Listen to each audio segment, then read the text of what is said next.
लो भाई, आज फिर से ये बारिश आ गई। आज भी कल वाला ही हाल है। लगता है हाथ भी खाली हाथ ही जाना होगा।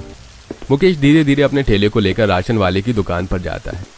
काका, जरा 2 किलो आटा, 1 पाव तेल और आधा किलो चीनी, साथ में 1 पाव दाल भी दे देना। क्या हुआ मुकेश, बड़े ही उदास दिख रहे हो? क्या करें काका, एक यही बारिश अमीरों के लिए खुशियां लाती है और यही बारिश हम गरीबों के लिए दुख। देखो आज पूरी सब्जी ऐसे के ऐसे ही ले जा रहा हूँ। थोड़ी देर में मुकेश घर पहुंचता है। आज भी ठेला पूरा भरा हुआ है। क्या करूं अनीता, आज भी बारिश के कारण कोई ग्राहक ही नहीं आया। मेरी दवा ले आया क्या बेटा? हाँ, कल ले आऊंगा पिताजी, आज धंधा नहीं हुआ। सब खाना खाने बैठे हुए हैं। आज मैं फिर से ये पानी से भी पतली दाल नहीं खाऊंगा।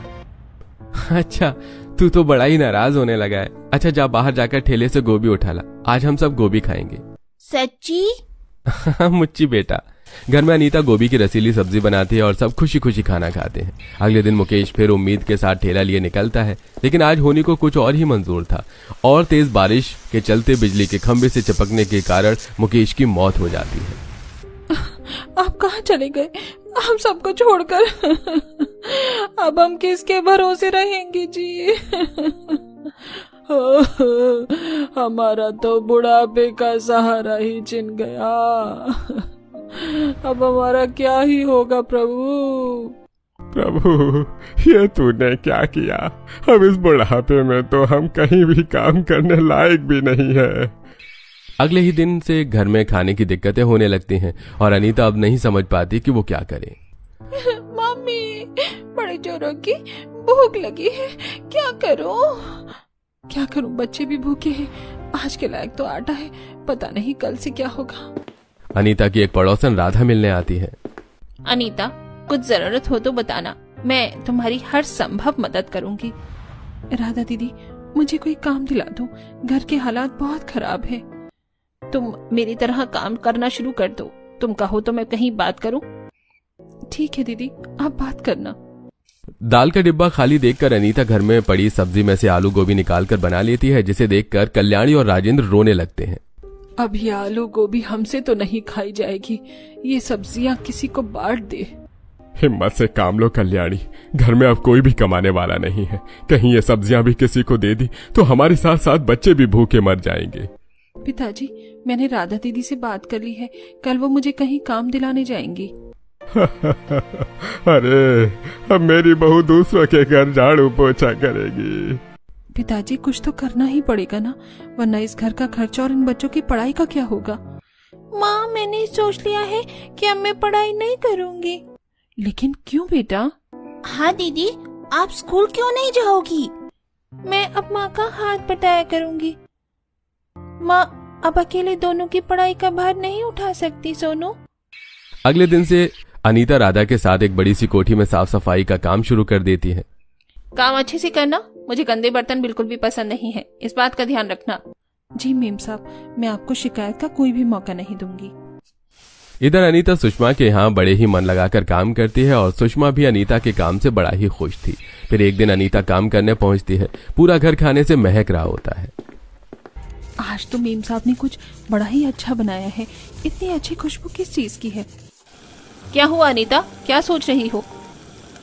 नहीं, कुछ भी नहीं मेम साहब, बस ऐसे ही। तभी अनीता देखती है कि सुषमा ने चावल में फूल गोभी डालकर कुछ बढ़िया डिश तैयार की है। ये तो देखने में बड़ी ही अच्छी लग रही है, आज ही घर जाकर बनाऊंगी। जाते समय सुषमा अनीता को थोड़ी सी गोभी बिरयानी बच्चों के खाने के लिए देती है। अनीता खुशी खुशी घर आती है। दरवाजे पर ही बेटा सोनू इंतजार कर रहा होता है। माँ, मुझे पैसे दो ना, मैं बाजार से कुछ चीज खाऊंगा। अरे बेटा, आज एक बड़ी ही अच्छी चीज खिलाऊंगी। सच्ची माँ, क्या लाई हो मेरे लिए? अनीता अंदर आकर गोभी बिरयानी अपने दोनों बच्चों को खिलाती है। बच्चे खुशी से उछल पड़ते हैं। माँ, हमारे घर इतना सारा गोभी रखी है, क्यों ना हम इसे अपने घर पर भी बनाएं? हाँ रेनू, तुम सही कह रही हो बेटा, मैं अभी ही इसे बनाती हूँ। थोड़ी ही देर में अनीता के घर में गोभी बिरयानी की खुशबू फैलने लगती है। अरे, आज तो बड़ी ही अच्छी खुशबू आ रही है। हाँ दादाजी, आप भी खाओ, माँ ने आज गोभी बिरयानी बनाई है। घर में सब लोग अनीता के हाथ की बनी हुई गोभी बिरयानी बड़े ही स्वाद से खाते हैं। अब हर रोज घर में गोभी बिरयानी बनती है। तभी एक दिन सोनू रोते हुए स्कूल से घर आता है। क्या हुआ बेटा सोनू, तुम रो क्यों रही हो? मास्टर जी ने मुझे स्कूल से निकाल दिया है। उन्होंने कहा है कि 3 महीने से फीस नहीं भरी है, वो मुझे फ्री में नहीं पढ़ा सकते। अरे मैं पैसा दे दूंगी, लेकिन रेनू भी वहां आ जाती है और फिर अनीता उसे भी पूरी बात बताती है। माँ, मैं भी अब आपके साथ कोठियों में काम करने चला करूंगी। ऐसा न बोल बेटी, तेरे पापा के बहुत बड़े सपने थे। मैं अपने बच्चों को ऐसे नहीं देख सकती। तेरी पढ़ाई तो पहले ही छूट गई है। तो कुछ तो करना पड़ेगा ना माँ। माँ, तुम अगर कहो तो हम लोग गोभी बिरयानी बनाकर बेचे। हाँ, बात तो सही है, क्योंकि घरों में काम से उतना पैसा तो नहीं मिलता, और न ही गाँव में उतने घर भी मिलते हैं काम करने को। हाँ माँ, तुम दोपहर में काम करके आ जाती हो तो हम शाम को गोभी बिरयानी की रेडी लगाएंगे। लेकिन हमारे पास रेडी? माँ, हमारे घर पर ये एक टेबल पड़ा है ना, हम इसको ही उठाकर वहाँ बाहर चौराहे पर रख लेंगे। लेकिन तुमको लगता है कि कोई हमसे खरीदेगा? हाँ माँ, मैं अपनी सारी दोस्तों को बुला लाऊंगा। वैसे भी वो सब गोभी बिरयानी देखकर मेरा टिफिन चट कर जाते हैं। ये सुनकर रेनू और सुनीता हंसने लगते हैं। अगले दिन अनीता अपने काम पर जाती है। आज मेम साहब को बोल दूंगी आज मैं शाम को नहीं आऊंगी और कल से दोपहर में काम कर जाया करूंगी। क्या हुआ मेम साहब, आप बीमार लग रही हैं? हाँ अनीता, मुझे बहुत तेज बुखार है। मेरे पति भी शहर और बच्चों से मिलने हॉस्टल गए हैं। मैं यहाँ अकेली हूँ। अरे आप रोइए मत, मैं हूँ ना। अनीता पूरे दिन सुषमा की सेवा करती है और रेडी की बात भूल जाती है। इधर रेनू माँ का इंतजार करते रोने लगती है। तभी उसे दूर से आती हुई माँ दिखाई देती है। कहाँ रह गई थी माँ? बेटा, मेम साहब की तबीयत बहुत खराब थी तो मैं उसी में लग गई थी। अब उन्हें आराम है। लेकिन हमारी गोभी बिरयानी का क्या माँ? वो हम कल लगा लेंगे। किसी बीमार की सेवा से बड़ा कुछ थोड़ा ही होता है। हम अगर किसी के साथ अच्छा करेंगे तो ईश्वर हमारे साथ जरूर अच्छा करेंगे।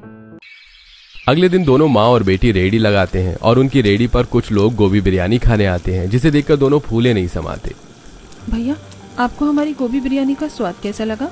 अरे बहुत अच्छा, कल हम और लोगों को लेकर आएंगे।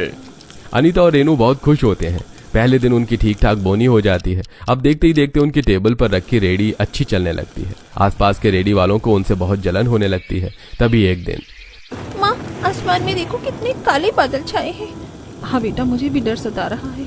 अचानक से बहुत तेज बरसात शुरू हो जाती है। कढ़ाई में रखे गरम तेल से अनीता और रेनू जल जाते हैं और आसपास के रेडी वाले हंसने लगते हैं। अरे ये क्या हुआ अनीता? मेम साहब, मैंने अभी तक आपको इसके बारे में नहीं बताया। मैंने पिछले कुछ दिनों से गोभी बिरयानी बेचना शुरू किया है। अच्छा, ये तो अच्छी बात है, लेकिन ये तुम्हारे हाथ में क्या हुआ? ये कल बरसात का पानी कढ़ाई में गिरा तो हम दोनों जल गए। हमारे पास रेडी नहीं है ना, हमने एक टेबल पर अपना सामान रखा हुआ है। लेकिन अब क्या अनीता? अब हम रेडी नहीं लगाएंगे मेम साहब। लेकिन क्यों? आसपास के रेडी वाले हमारी टेबल को देखकर हमारा मजाक बनाते हैं। अनीता दुखी मन से काम करके घर चली जाती है और शाम को अनीता के घर के बाहर एक चमचमाती रेडी खड़ी होती है। सोनू भागता हुआ अंदर आता है। मम्मी सुनो ना, जरा बाहर आओ। क्या हुआ सोनू? सोनू हाथ पकड़कर अनीता और रेनू को बाहर लाता है। अरे मेम साहब, आप यहाँ और ये रेडी? ये तुम्हारी ईमानदारी और निस्वार्थ सेवा के बदले एक छोटा सा उपहार। और हाँ, किसी के मजाक बनाने से हमें डरना नहीं है। कल से तुम दोनों एक नहीं, दोनों टाइम रेडी लगाओ। आपका बहुत बहुत धन्यवाद मेम साहब। अगले दिन से रेनू और अनीता सुबह शाम दोनों समय रेडी लगाने लगती हैं और उनकी रेडी दिन दूनी रात चौगुनी तरक्की करने लगती है और धीरे धीरे उनके घर की आर्थिक स्थिति भी ठीक हो जाती है। क्या बात है, हमेशा की तरह आज भी तेरा खाना लाजवाब है। हाँ माँ कल्याणी, जिस दिन से इस घर में आई है उसने पूरे परिवार की पसंद और नापसंद को हमेशा समझा है और पूरे घर को अच्छे से संभाल रखा है। अब देखते हैं इस घर में आने वाली नई बहू या वो ये संभाल पाती है या नहीं। जब मैंने सब संभाल लिया तो मेरी बहू भी सब संभाल ही लेगी। अब ऐसे ही कुछ समय गुजरते हैं और कल्याणी अपने बेटे की शादी करके बहू को घर लेकर आती है। आओ बहू रानी, घर के अंदर आओ। अगले दिन सुबह अंतिमा रसोई में। आज मेरी पहली रसोई है। एक काम करती हूँ, खाने में सब कुछ शाही बना लेती हूँ, जैसे शाही पनीर, शाही बिरयानी, शाही दाल मखनी और शाही मूंग दाल का हलवा। अब कुछ घंटों में अंतिमा अपनी पहली रसोई का खाना बनाकर डाइनिंग टेबल पर परोसती है। भाभी खाना खाकर तो मजा आ गया, मजा। पोता बहू, खाना तो बहुत अच्छा बनाया है तूने। सच कहूँ तो कल्याणी के हाथ से भी ज्यादा स्वाद है तेरे खाने में। बस बस माँ जी, पहले दिन ही बहू की इतनी तारीफ करना ठीक नहीं है। अब सबके खाना खा लेने के बाद अंतिमा फटाफट जूठे बर्तन धो लेती है। वहीं रसोई के पास से गुजरती खुशी और कल्याणी। अरे भाभी, इतनी जल्दी आपने जूठे बर्तन भी धो दिया और पूरी रसोई भी साफ कर दी, क्या बात है? अरे ये तो मामूली से काम मैं 2 मिनट में निपटा लेती हूँ। वैसे भी मुझे रसोई संभालना बहुत पसंद है। अच्छी बात है बहू। अब इसी तरह अंतिमा घर की साफ सफाई, खाना पीना, कपड़े लत्ते करके अपने ससुराल वालों की देखभाल कर रही थी। ऐसे ही कुछ दिन गुजरते और एक दिन रात 2 बजे। अरे बिस्तर पर सोने आ गया, गर्म पानी तो पिया ही नहीं। राजकुमारी अपने कमरे से बाहर आती कि तभी अंतिमा अपनी दादी सास को देखकर, अरे अरे दादी सास, आप इतनी रात को अपने कमरे से उठकर कहाँ जा रही हैं? बहू, मुझे रोज रात गर्म पानी पीने की आदत है, बस वही लेने जा रही हूँ। अच्छा, आप अपने कमरे में जाइए, मैं लेकर आती हूँ। बहू, तू सारा दिन तो पूरे परिवार की देख रेख करती ही है, अब रात में भी मैं तुझे परेशान नहीं करना चाहती। आप जाइए कमरे में, और मैं कोई परेशान नहीं हो रही। बहू, तेरा यही अपनापन तो मेरे दिल को छू जाता है। मेरा तो जी कर रहा है कि अब मैं अपने पूरे घर की बागडोर तेरे ही हाथों में सौंप दूं। इसी तरह अगले दिन शाम को, माँ जी, आप ये जल्दबाजी में कहाँ जा रही हैं? बहू, मैं कहीं भी जा रही हूँ, तुझे पीछे से आवाज देना जरूरी है क्या? गलती होगी माँ जी। कुछ देर बाद कल्याणी एक ताले की दुकान पर आकर, भाई साहब, एक मजबूत ताला और चाबी दिखाइए तो। लीजिए बहन जी, ये ताला चाबी मार्केट में सबसे ज्यादा मजबूत और टिकाऊ है। अब रात को पूरा परिवार खाना खाता है। इसके बाद अंतिमा जाकर सभी जूठे बर्तनों को धोकर अपने कमरे में सोने चली जाती है कि तभी आधी रात ताला लेकर कल्याणी रसोई के दरवाजे के पास आती है। ये लगा दिया मैंने रसोई में ताला। ताला तो सचमुच मजबूत लगता है, इतनी आसानी से नहीं खुलेगा। सास का लगाया ये रसोई में ताला। अब ताला लगाकर कल्याणी अपने कमरे में जाकर सो जाती है। कुछ देर बाद सुबह होती है। अंतिमा नहा धोकर रसोई के पास आती है। अरे, ये रसोई में ताला किसने मारा? पहले ही इतना लेट हो चुका है, मुझे सबके लिए नाश्ता भी तैयार करना है। अब मैं क्या करूं? मेरे पास तो ना बर्तन है, ना गैस, ना खाना बनाने की सामग्री। अंतिमा कुछ सोच। हाँ, एक काम करती हूँ, बाहर धूप की किरणें निकल चुकी हैं, पिताजी के दिए हुए अपने सोलर कुकर में खाने का कुछ बना लेती हूँ। अंतिमा अपने कमरे में आती है और बड़े से बक्से में से अपना सोलर कुकर निकालती है। सोलर कुकर तो ले लिया, पर इसमें बनाऊंगी क्या? सारा राशन तो रसोई के अंदर ही बंद है। आइडिया, एक काम करती हूँ, बाहर आंगन में लगे टमाटर और हरी मिर्च तोड़ लेती हूँ। उसके बाद कोठरी में पड़ी अनाज की बोरियों से कच्चे गेहूं को लेकर सिलबट्टी पर बारीक पीस कर उन्हें दलिया बना लेती हूँ। अब अंतिमा कोठरी के अंदर जाकर गेहूं के बोरी से कच्चे गेहूं लेती है। उसके बाद आंगन में जाकर हरी मिर्च और टमाटर और तोड़ती है और सभी चीजों को लेकर छत पर आती है और छत पर सिलबट्टी पर गेहूं पीसना शुरू करती है। चलो, ये गेहूं तो बारीक पीस गया है, अब फटाफट दलिया बना लेती हूँ, लेकिन इसमें नमक की भी तो जरूरत पड़ेगी। नमक तो है नहीं। हाँ, मेरे कमरे में रखा वो चाट मसाला ले आती हूँ जो मैं हमेशा कमरे में बैठकर फ्रूट्स में डालकर खाया करती हूँ। अब अंतिमा अपने कमरे से चाट मसाला लेकर दोबारा छत पर आती है और इस बार वह अपना सोलर कुकर में दलिया बनाकर तैयार कर लेती है। इसके बाद अंतिमा फिर अपने पिता के दिए हुए कुछ बर्तनों को निकालती है और उसी में गर्मा गर्म दलिया सबको परोसती है। बहू, तेरे हाथ का ये दलिया खाकर तो मुझे मेरी माँ की याद आ गई। ये मेरी बहू ने इतना स्वादिष्ट दलिया कैसे बना लिया जब इसकी सास ने रसोई में ताला मार रखा है। तभी सबकी तारीफ सुनते हुए अंतिमा कहती है, शुक्रिया शुक्रिया आप सभी लोगों का। वो वैसे माँ जी, मुझे पूछना था कि आज सुबह से रसोई में ताला क्यों बंद है? क्या रसोई में ताला लगा है? अरे, सास ने रसोई में ताला मार दिया क्या? अरे कुछ तो बोल कल्याणी, ये ताला क्यों लगा है रसोई में? है कुछ वजह, आप लोग जानकर क्या करेंगे? वैसे भी बहू ने टाइम पर तो आपको खाना बनाकर खिला ही दिया ना। अंतिमा को अपनी बातों का जवाब नहीं मिलता, लेकिन वह फिर भी कुछ नहीं बोलती और सभी के खाना खा लेने के बाद अंतिमा बाथरूम से बाल्टी में पानी भरकर आंगन में लाती है और वहां बैठकर सभी जूठे बर्तनों को धोने लगती है कि तभी पानी से सारा आंगन कीचड़ कीचड़ हो जाता है। अरे ये क्या, जूठे बर्तन तो धुल गए पर पूरा आंगन कीचड़ कीचड़ हो गया। अब मुझे अपने हाथों से इसे लीपना होगा। अब अंतिमा अपने हाथों से आंगन को लीपने लगती है। अगले दिन फिर अंतिमा सोलर कुकर को लेकर कड़ी धूप में खाना बनाने जाती है कि तभी उसके पैर धूप से जलने लगते हैं। मेरे पैर तो धूप में जल रहे हैं। अब मैं और यहाँ खड़ी होकर खाना नहीं बना सकती, मुझे नीचे जाना होगा। बाहर गार्डन से कल्याणी छत की तरफ देखकर, बहुत समझदार बन रही थी ना मेरी बहू अपने आप को, अब क्या हुआ? लगता है भागकर मुझे बोलने आ रही कि बाजी मुझसे नहीं संभाली जाएगी ये रसोई। वहीं अंतिमा परेशान होकर छत से आंगन में आकर बैठ जाती कि तभी उसका हाथ आंगन की गीली मिट्टी पर लगता है। अंतिमा अपने हाथों में लगी मिट्टी को देखकर कहती है, अरे ये आइडिया मुझे पहले क्यों नहीं आया। अरे जब यहाँ पर इतनी सारी मिट्टी है तो मैं क्यों ना इन्हीं मिट्टी से मिट्टी के बर्तन और चूल्हा बना लूं, फिर सौर कुकर और धूप में खाना बनाने की झंझट ही खत्म।